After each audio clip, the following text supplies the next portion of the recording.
அனைவருக்கும் வெற்றி தமிழ் பயிற்சி அகாடமியின் சார்பாக இனிய வணக்கம். இந்த ஷார்ட்ஸில் நம்ம 10th சயின்ஸ் புக்கில் மின்னோட்டவியல் இருக்குங்க. ஸோ இந்த மின்னோட்டவியல் நமக்கு சிலபஸில் இருக்கக்கூடிய ஒரு பகுதி.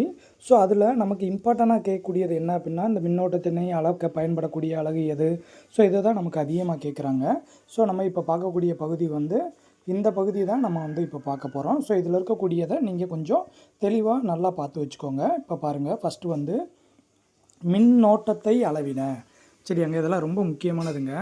மின்னோட்டத்தை அளவிட அம்மீட்டர், மின் அழுத்த வேறுபாட்டை அளவிட வோல்ட் மீட்டர். சரிங்களா, இந்த ரெண்டு தான் நமக்கு மாற்றி மாற்றி கொடுப்பாங்க.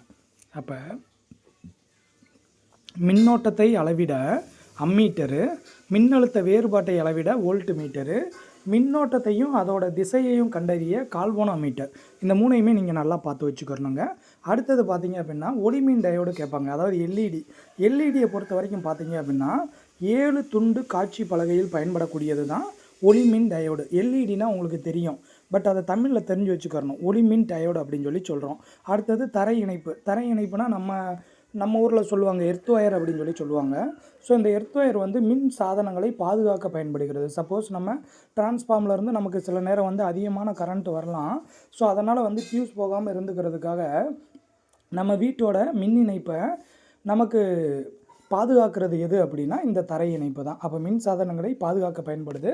அட் த சேம் டைம் மின்னழுத்தத்தை அளவிட குறிப்பு புள்ளியாக செயல்படக்கூடியது தான் இந்த தரை இணைப்பு. அடுத்தது பாருங்கள், அதாவது மின் சுற்றில் பாயக்கூடிய மின்னோட்டத்தை நிர்ணயம் செய்யக்கூடியது எது அப்படின்னு பார்த்தீங்கன்னா மின்தடையாக்கி தான். ஸோ இது ரொம்ப இம்பார்ட்டன்ட் கொஸ்டினுங்க. ஸோ இதை பெரும்பாலும் எப்படி கேட்குறாங்க அப்படின்னா ஒரு பொறுத்துக வச்சிடுறாங்க.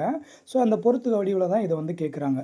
ஸோ அப்போ மின் தடையாக்கி ஆக்கின்னு வருது. அப்போ ஆக்கினா உருவாக்குறது. அப்போ மின்னோட்டத்தின் அளவை நிர்ணயம் செய்ய பயன்படுவது எது அப்படின்னா மின் தடையாக்கி.